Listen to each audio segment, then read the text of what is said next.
Assalamualaikum warahmatullahi wabarakatuh. Apa kabarnya teman-teman? Semoga teman-teman sehat selalu. Baik, hari ini kita akan melakukan tutorial untuk uji statistik yaitu uji C-square. Nah, sebelum kita melakukan uji C-square teman-teman, sebaiknya kita mengetahui dulu apa itu fungsi dari uji C-square. Jadi teman-teman, uji C-square adalah salah satu uji komparatif non-parametrik. Fungsi dari uji C-square adalah untuk mengetahui perbedaan proporsi pada populasi, teman-teman. Nah, setelah kita mengetahui fungsi dari uji C-square, mari kita lakukan untuk tutorial uji C-square. Pertama-tama kita buka dulu latihan untuk uji C-square. Silahkan teman-teman buka atau klik open data dokumen. Kemudian pilih latihan uji C-square. Nah, kemudian klik open. Nah, di sini terlihat ada dua variabel di data view, yaitu pendidikan ibu dengan coding 0 dan 1, dan karies anak dengan coding 0 dan 1 juga. Oke. Nah, di sini di nama bisa kita tuliskan pendidikan ibu, ya, teman-teman bisa langsung tuliskan di sini sudah saya tuliskan pendidikan ibu. Jadi di sini teman-teman tidak boleh pakai spasi, jadi beri tanda garis bawah saja. Jadi pendidikan garis bawah ibu. Sedangkan silahkan klik di name ini karies garis bawah anak. Oke, silahkan klik dan ketik sesuai variabelnya yang di data view tadi. Kemudian kita beri value atau kategori atau nilai di setiap variabelnya karena ini adalah data kategorik teman-teman. Nah, di sini sudah saya tuliskan coding 0 untuk rendah dan 1 untuk tinggi.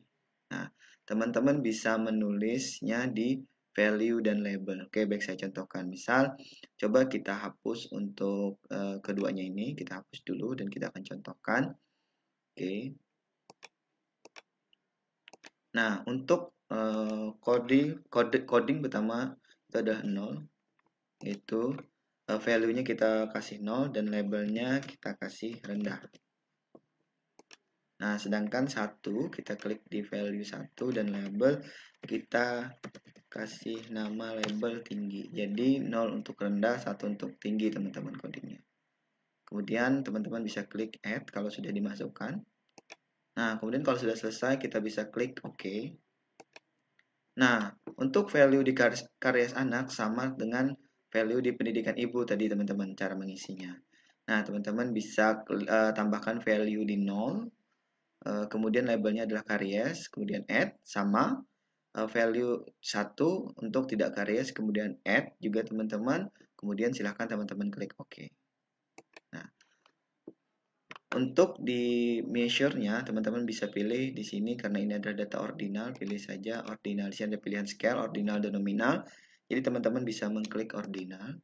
Disamakan juga untuk karies anak karena datanya adalah juga ordinal. Oke, setelah kita isi ke variable view, mari kita balik lagi ke data view. Nah, di sini kita akan memulai langkah-langkah untuk uji C-square. Silahkan teman-teman bisa klik analyze, descriptive statistik, kemudian klik cross tab. Nah, kemudian masukkan pendidikan ibu di row dan karies anak di kolom. Nah, kemudian kita klik statistik. Nah, karena ini adalah uji C-square, kemudian bisa kita beri centang atau kita klik C-square. Kemudian untuk mengetahui resiko, besar resikonya nanti kita bisa klik RIS. Nah, ini berfungsi untuk mengetahui besar resikonya teman-teman. Kemudian kita bisa klik continue. Nah, kemudian kita coba klik lagi di kolom sel. Nah, di sini silakan di count, teman-teman centang observe. Kemudian di percentage klik atau centang row. Nah, di sini nanti presentasinya ada di row-nya. Nah, kita inginkan ya. Nah, kemudian bisa kita klik continue.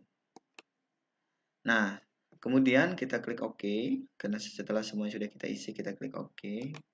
Nah, baik teman-teman, ini adalah hasil atau output dari uji C-square.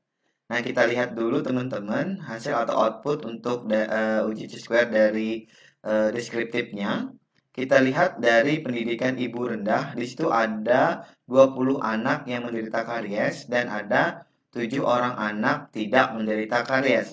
Sedangkan untuk pendidikan ibu yang tinggi, di situ ada 6 anak yang menderita karies dan 17 orang anak tidak menderita karies.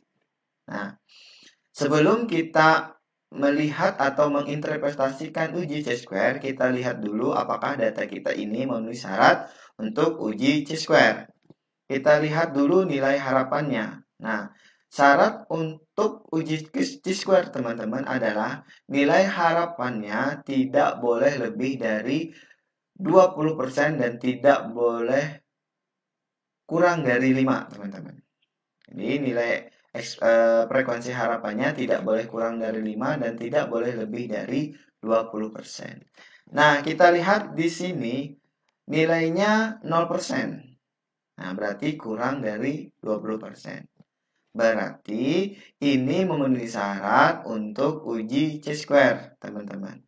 Nah, karena ini tabel 2x2, maka untuk nilai signifikansinya bisa kita lihat di continuity correction. Nah, dari di sini kita lihat di asymptotic significant to sign. Nilainya sebesar 0,002. Artinya nilai signifikansinya ini kurang dari 0,05. Artinya H0 ditolak.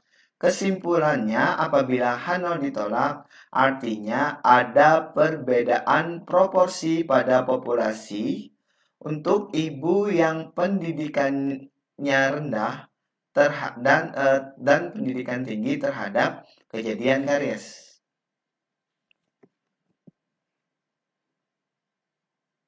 Nah, kemudian untuk besar resikonya teman-teman bisa kita lihat di risk estimate-nya. Karena ini adalah rancangannya, sebelumnya kita lakukan rancangannya adalah cross-sectional, maka bisa kita lihat besar resikonya di kolom 1 ini, di odds ratio for pendidikan ibu rendah garis miring tinggi. Apabila kita menggunakan desain studi cohort, maka besar resikonya bisa kita lihat di for cohort karies, garis bawah anak sama dengan karies. Nah, karena ini adalah cross-sectional desain studinya, maka kita lihat besar resikonya di odds ratio for ibu pendidikan rendah garis miring tinggi. Nilai value-nya sebesar 8,095. Artinya apa teman-teman? Artinya ibu yang memiliki pendidikan rendah beresiko 8 kali lebih besar memiliki anak yang menderita karies dibandingkan ibu yang memiliki pendidikan tinggi. Baik, mungkin sampai di sini dulu tutorial untuk uji C-square-nya. Semoga teman-teman mudah memahaminya. Saya akhiri. Assalamualaikum warahmatullahi wabarakatuh.